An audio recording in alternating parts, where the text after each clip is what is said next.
Ожидается сильный ветер. Без необходимости не выходите на улицу, не выезжайте на транспорте.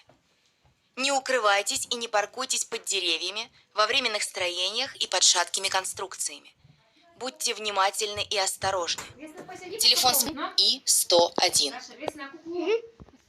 Говорит служба экстренного оповещения Российской Федерации. Все телевещательные станции и кабельные системы должны передавать это экстренное оповещение. Эта телестанция прервала обычное вещание по приказу от президента России для оповещения. Используй службу экстренного оповещения Российской Федерации. Во время экстренных мероприятий все станции останутся на связи. Внимание! Говорит Анатолий Евгеньевич Локоть, мэр города Новосибирска. Передается оповещение от Владимира Владимировича Путина, президента России. Ядерная атака. Ядерная атака. Закройтесь в ваших домах и сохраняйте спокойствие.